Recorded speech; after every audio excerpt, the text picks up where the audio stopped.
تو نبی کریم صلی اللہ علیہ وسلم کو مسجد حرام سے مسجد اقصی لے جایا گیا۔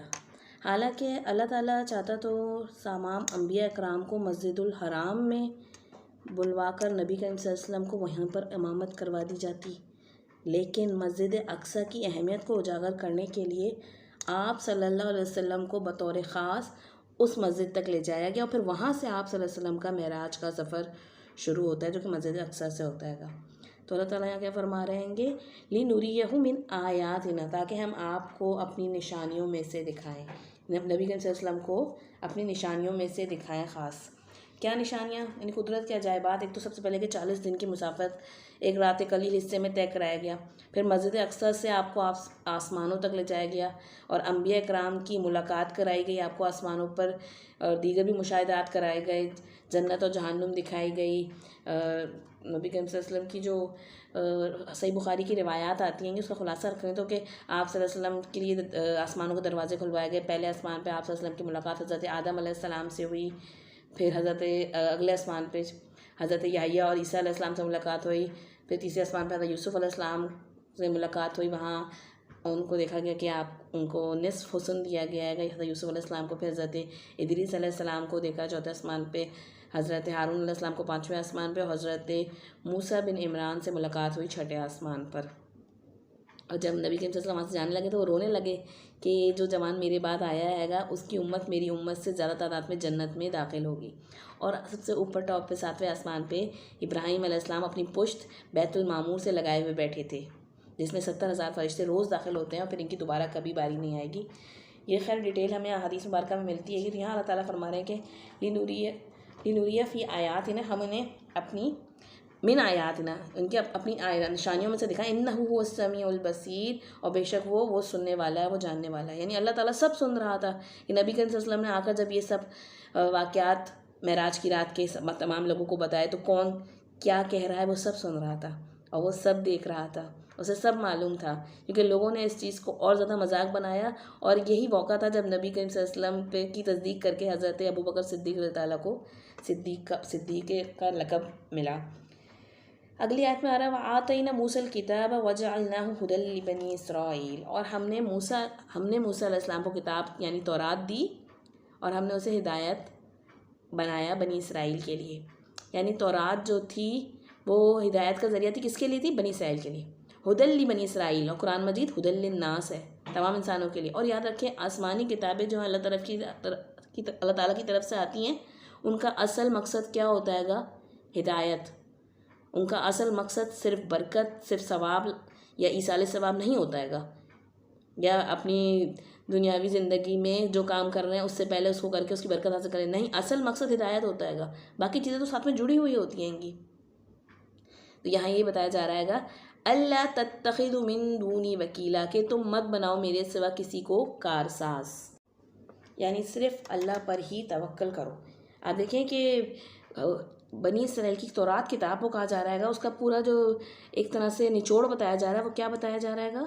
توکل علی اللہ، توکل کرنا، یعنی کہ وکیل بنانا کسے کہتے ہیں؟ وہ جس کو انسان مددگار سمجھ کر اپنے معاملات اس کے سپرد کر دے۔ تو توکل کے بغیر دیکھیں عبادت نہیں ہوتی، کیونکہ جب اللہ کے راستے پر چلیں گے نا مشکلات آئیں گی۔ اللہ کے راستے میں انسان کو بے انتہا اندیشے، خوف، خطرے، پریشانیاں لاحق ہوتی ہیں۔ آپ دیکھیں نا، آپ کوئی بھی جیسے دین کی بات پتہ چلتی ہے، اب حرام کام چھوڑ دوں تو میں کیسے سروائیو کروں گا، یا میں نے اگر فلاں اسٹیپ اٹھایا تو فلاں لوگ میرے پیچھے پڑ جائیں گے، پھر مجھے اتنی مخالفتیں سہنی پڑیں گی، یہ سب چیزیں کیا ہیں؟ اور آپ اس زمانے میں دیکھیں جب نبی کریم صلی اللہ علیہ وسلم پہ یہ آیتیں آئیں، کیسا خطرے کا دور تھا آپ صلی اللہ علیہ وسلم پہ۔ صحابہ اکرام رضی اللہ عنہ کو کیوں مکہ میں ستایا جا رہا تھا؟ صرف لا الہ الا اللہ کہنے پر۔ اگر کوئی حقیقی معنوں میں اللہ کی عبادت کرنا چاہتا ہے تو توکل کے بغیر ممکن نہیں۔ جو اللہ پر بھروسہ کر لیتا ہے تو وہ ہر طرح کے خطروں میں کود پڑتا ہے، وہ مان لیتا ہے کہ میرا رب اللہ آئے گا، وہ مجھے بچائے گا، تو وہ ہر چیز کے اللہ کو ناراض نہیں کروں گا، میں اللہ کے راستے پہ مجھے چلنا ہے تو اب چلنا ہے گا، اب کوئی کچھ بھی کہے، اب کوئی میرے ساتھ ہو یا نہ ہو۔ تو یہ ہوتا ہے گا توکل علی اللہ۔ اور کتاب، اصل میں کتاب بھیجنے کا اور ہدایت کا تعلق جو ہے گا، جو توحید کا مقصد ہے کہ وہ اللہ پہ پورا پورا بھروسہ۔ اور حاملین کتاب جو تھے وہ انہوں نے تورات میں تحریف کیوں کری؟ اسی لیے کہ اس پہ عمل نہ کرنا پڑے۔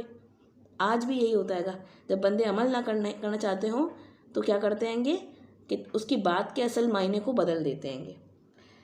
ذریۃ من حملنا مع نوح، اور اے ان لوگوں کی اولاد جنہیں ہم نے سوار کیا تھا نوح علیہ السلام کے ساتھ، یعنی بنی اسرائیل کو کہا جا رہا ہے کہ یہ بعد میں نوح علیہ السلام کی اولاد میں سے تھے۔ انہ کان عبدا شکورا، یقیناً وہ ہمارا بہت ہی شکر گزار بندہ تھا۔ یعنی نوح علیہ السلام کی یہاں پہ تعریف کس طرح کی جا رہی ہے؟ عبدا شکورا، شکر گزار بندہ تھا، بہت زیادہ شکر کرنے والا۔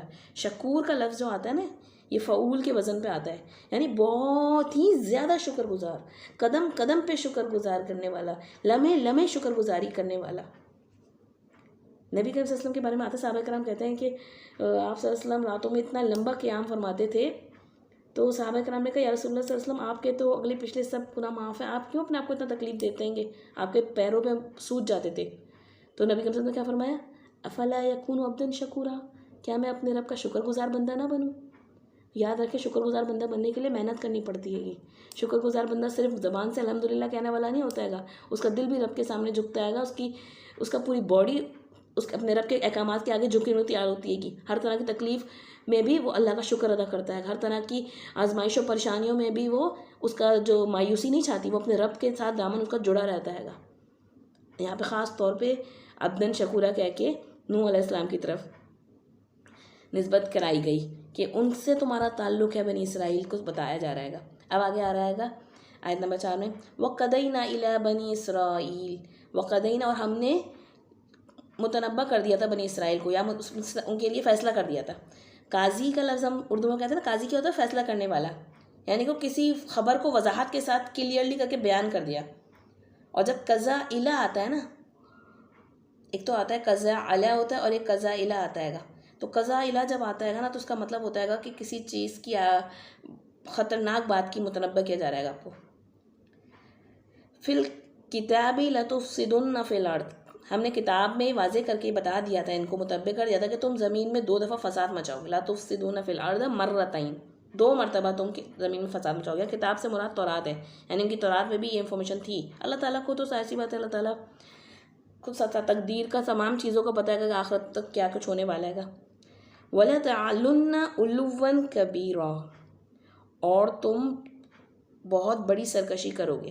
علو سرکش ہونا، کبیرہ بہت زیادہ، تعلن تم زیادہ سرکشی دکھاؤ گے زمین میں۔ زمین سے مراد یہاں پہ ارض شام اور فلسطین ہے، اور فسا یعنی کہ فساد جو یہاں پہ آ رہا ہے نا لفظ، یہ دینی بگاڑ ہے کہ بنی اسرائیل کے اندر دینی بگاڑ آ جائے گا۔ مفسرین کی آراء ہے مختلف، لیکن عام طور پہ یہ کہا جاتا ہے گا کہ یہ وہ موقع 2 مرتبہ جو دینی بگاڑ ان میں خاص آیا ہے گا، ایک تو جب انہوں نے زکریا علیہ السلام کو قتل کیا، اور دوسری دفعہ انہوں نے عیسیٰ علیہ السلام کو قتل کرنے کا ارادہ کیا۔ آپ ان کی حد درجے کی وہ دیکھیں جسارت، کہ اپنے ہی آئے ہوئے پیغمبروں کو جو اللہ کی طرف سے آئے، حالانکہ خود پیغمبروں کو ماننے والی قوم تھی، لیکن ان کو جب وہ انہیں غلط کاموں سے روک رہے ہیں تو ان کو قتل کر دیتے تھے یہ لوگ۔ تورات پر عمل کرنا چھوڑ دیا انہوں نے۔ اصل جو فساد ہوتا ہے گا نا، یعنی آسمانی کتاب کی حامل قوم میں بگاڑ اس وقت آتا ہے گا اصل فساد کا، جب ان کے اندر اخلاقی خرابیاں آ جائیں، آپس کی لڑائیاں، اور اصل کرنے کا کام جو ہے وہ چھوڑ کے دوسرے کاموں کی طرف انسان جو ہے، امت جو ہے گی وہ لگ جائے۔ تو بنی اسرائیل کی نشانی بھی دیکھیں دکھائی گئی، نبی کریم صلی اللہ علیہ وسلم کو وہاں لے جا کر یہ بھی بتا دیا گیا کہ اگر آپ کی امت نے بھی یہی کام کیے جو کہ بنی اسرائیل نے کیے تھے، تو آپ کی امت پر بھی یہی وقت آئے گا کہ ان کے اوپر بھی جس طریقے سے بنی اسرائیل کا ڈاؤن فال ہوا نا، آپ کی امت کا بھی ڈاؤن فال ہوگا۔ دیکھیں ہم یہ جو سورہ بنی اسرائیل پڑھ رہے ہیں، سورہ اسراء، اس کا اصل وجہ یہی ہے گی کہ ہم بیت المقدس کی اہمیت کا پتہ چلے اور بنی اسرائیل کی ہسٹری پتہ چلے، اور ان سے ہم بھی سبق سیکھیں، کیونکہ ہمارے لیے اس میں بہت بڑی رہنمائی ہے۔ نبی کریم صلی اللہ علیہ وسلم کی پروفیسیز میں سے ہے کہ لَيَأْتِيَنَّ عَلَىٰ أُمَّتِي مَا أَتَىٰ عَلَىٰ بَنِي إِسْرَائِيلَ حَذَوْا نَعْلَ بِالنَّعْلِ، میری امت پر بھی وہ تمام حالات وارد ہو کر رہیں گے جو بنی اسرائیل پہ وارد ہوئے، بالکل اسی طرح جیسے ایک جوتی دوسرے جوتی کے مشابہ ہوتی ہے۔ یعنی آپ بازار سے ایک شوز کا پیئر لے کر آتے ہیں نا، تو ایک جوتا جو ہوتا ہے اس کا نیکسٹ پیئر کے ساتھ جو اس کا جوتا ہوتا ہے وہ بالکل سیم ہوتا ہے نا، بالکل ایٹ دا سیم کنڈیشنز جو کہ بنی اسرائیل کے اندر بگاڑ آئے، اور جس طرح ان کے اوپر جابر قوموں کو لا کے مسلط کیا گیا، بالکل یہی انجام تمہارا بھی ہوگا اگر تم نے بھی بنی اسرائیل والی روش اختیار کری۔ یہ اللہ تعالیٰ ان آیتوں میں بیان فرما رہے ہیں گے. اسی لیے ہم ان آیتوں کا پڑھ رہے ہیں، سمجھ رہے ہیں، تاکہ ہم اپنے حال سے کچھ سبق سیکھیں. اس صورت میں ہمارے لیے بہت سارے لیسنس ملتے ہیں گے.